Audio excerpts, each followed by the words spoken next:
At some point in each of our lives, we will be faced with caring for a loved one dying, and ultimately, at some point, we will be faced with our own death. I want you to just ponder for a moment, sit within yourself, and see what kind of emotions the words death and dying evoke within you.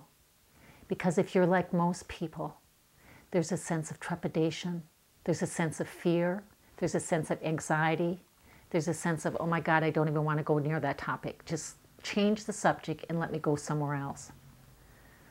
My name is Suzane Piela, and my specialty is death and dying, but specifically, death as a sacred journey. What I find with most people is when I talk with hospice patients and their families, it's rare that they even think or consider that dying is a sacred journey. But if you think of the miracle of birth, consider the sacred life coming in, why wouldn't you naturally think of it as a sacred journey into death? It is the full spectrum of life and birth. It is the same journey. It is natural. It is a part of our innate being. There are extraordinary possibilities at the ending of one's life. People are more real. They've taken down their masks. There's a humility. They're no longer associated with their image of what they did in the world. They are like a newborn baby in many ways. They are going and reverting within to themselves, into a pure beauty of their essence, of who they are. And that in itself is sacred, very sacred, because this is a loved being, someone who came and left their mark for whatever that was for them. There is still an extraordinary life that is moving on, that deserves to be honored, to be loved, and be nurtured, and to be cradled no different that we cradle a newborn baby into life, that we would cradle that same soul that is moving on. Through all my experiences with people that I work with dying, the thing that comes up over and over again is that they don't know what to expect. There is that fear of the unknown, the fear of the process. I'm no different than any of you that may be facing someone dying, a loved one, or who have in the past. Because you see, even though I work as a nurse, when both my parents were diagnosed with cancer within 4 months of each other, and I went back to care for my mother after my father died, I was in the same shoes that you were.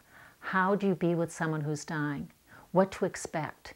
Because we so focus on the word dying, that's what we're caught in the future, what the possibility of can happen, rather than living in the moment.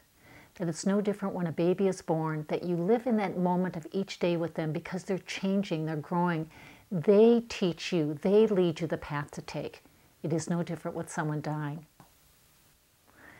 And part of my work is to take that fear away, to break it down into step by step process of what you can certainly expect from a medical standpoint of physical symptoms, but also this whole spiritual journey that takes place, because in essence what we are doing is we are tendering a soul onward.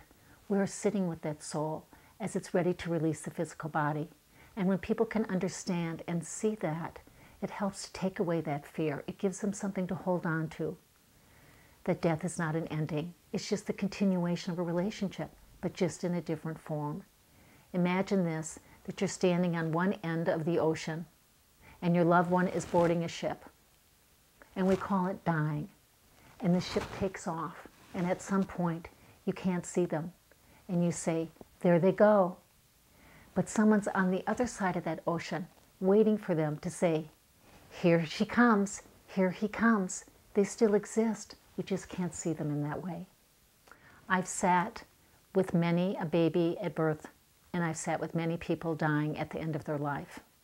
And what I found is that there is an incredible energy of peace when a baby is born, and that there is that similar energy of peace when someone dies. And if you know that if you just sit with that soul who's going to be moving on, there is a great gift. There's incredible possibilities that can exist. Incredible possibilities if we are just open to that. I believe that there is a greatness in each one of us when we're born. And I believe that there is even a greater greatness when we die. because there is more of who we are. We are leaving our essence. We have touched other people's lives with who we are, and that can never be lost. And rather than focus on the loss of what will never be, if we focus on what we can get, what can fill us through that process of dying, extraordinary transformation comes. And one begins to see that they have not so much lost a loved one, because they will always carry that essence within their heart. So my goal is to transform the experience of death and dying in our society, how it's culturally perceived and how it's experienced. Because I know as a caregiver what's on the other side of that grief, what's on the other side of that journey. Because if I can find that transformation and fulfillment within myself and know that there's something much greater, then it's possible for anyone. Thank you for coming and listening and sharing a moment with me and opening your heart to me.